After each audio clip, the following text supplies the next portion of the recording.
வங்கக்கடலில் இன்று உருவாகிறது புதிய காற்றழுத்த தாழ்வு பகுதி. தொடர் மழையால் பல ஆறுகளில் வெள்ளப்பெருக்கு ஏற்படும் அபாயம். வெளுத்து வாங்கும் மழையால் வேகமாக நிரம்பும் நீர்நிலைகள். தண்ணீரில் மூழ்கி நூற்றுக்கணக்கான ஏக்கர் பயிர்கள் சேதம். பஞ்சாப் எல்லையில் நாளை டிராக்டர் பேரணி நடத்த விவசாயிகள் முடிவு. திட்டமிட்டபடி 18ஆம் தேதி ரயில் மறியல் நடைபெறும் என அறிவிப்பு. ஒரே நாடு ஒரே தேர்தல் மசோதாக்கள் நாளை நாடாளுமன்றத்தில் தாக்கல். யூனியன் பிரதேசங்களுக்கு தனி மசோதா தாக்கல் செய்ய திட்டம்.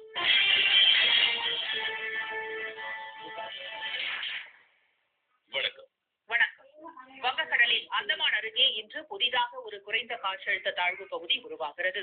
கடந்த அக்டோபர் மாதம் 15ஆம் தேதி தமிழ்நாட்டில் தொடங்கிய வடகிழக்கு பருவமழை தீவிரமடைந்துள்ளதால் பல்வேறு பகுதிகளிலும் கனமழை வெளுத்து வாங்கி வருகிறது. தொடர் மழையால் மணிமுக்தாறு ஆற்றில் வெள்ளப்பெருக்கு ஏற்பட்டு நின்னையூர், சித்தாத்தூர், வாணியந்தாங்கல் உள்ளிட்ட 10க்கும் மேற்பட்ட கிராம மக்கள் 20 கிலோமீட்டர் தூரம் சுற்றி செல்ல வேண்டிய நிலை ஏற்பட்டுள்ளது. திருச்சி மாவட்டம் முக்கூம்பில் இருந்து பெருமளவு உபரி நீர் கொள்ளிடம் ஆற்றில் திறந்துவிடப்பட்டுள்ளது.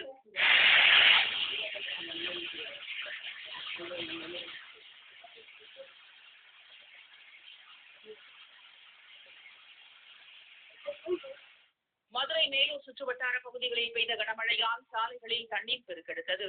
மதுரையில் தொடர்ந்து பெய்த கனமழையால் சிம்மக்கல், யானைக்கல் சர்வீஸ் சாலை முழுவதும் மழை நீரில் மூழ்கியது. வாகனங்கள் நீரில் தத்தளித்தபடி சென்றன. சர்வீஸ் சாலை வழியாக வாகனங்கள் இயக்கப்பட்டதால் போக்குவரத்து நெரிசல் ஏற்பட்டது. திண்டுக்கல் மாவட்டம் புடகனாறு அணையிலிருந்து திறந்துவிடப்பட்ட தண்ணீர் வெஞ்சமாங்கூடலூர் தரைப்பாலத்தை மூழ்கடித்து செல்வதால் 30க்கும் மேற்பட்ட கிராமங்கள் துண்டிக்கப்பட்டு மக்கள் அவதிக்கு ஆளாகியுள்ளனர். அமராவதி ஆற்றில் இருந்து வெளியேறும் கூடுதல் தண்ணீர் காவிரி மற்றும் கொள்ளிடம் ஆற்றில் திருப்பி விடப்படுவதால் கொள்ளிடம் கரையோர மக்களுக்கு வெள்ள அபாய எச்சரிக்கை விடுக்கப்பட்டுள்ளது.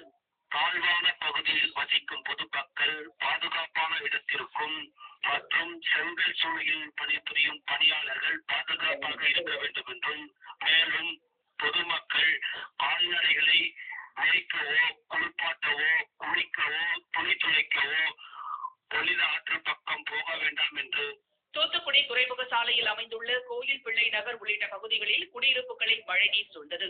இதையடுத்து பொதுமக்கள் தங்கள் இருசக்கர வாகனங்கள் மற்றும் கார்களை பாதுகாப்பாக துறைமுக சாலையில் நிறுத்தி வருகின்றனர்.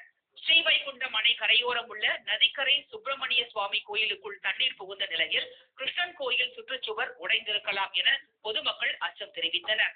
முத்தையாபுரம் பகுதியில் உள்ள முதியோர்கள் நிவாரண முகாம்களுக்கு அழைத்துச் செல்லப்பட்டனர்.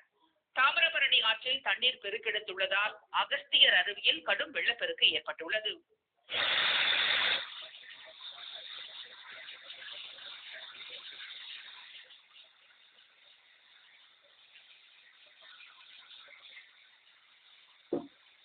இதனிடையே வங்கக்கடலில் அந்தமான் அருகே கடலின் மத்திய பகுதிகளின் மேல் நிலவும் வளிமண்டல மேலடுக்கு சுழற்சியால் இன்று மீண்டும் ஒரு குறைந்த காற்றழுத்த தாழ்வு பகுதி உருவாக வாய்ப்புள்ளதாக சென்னை வானிலை மையம் அறிவித்துள்ளது.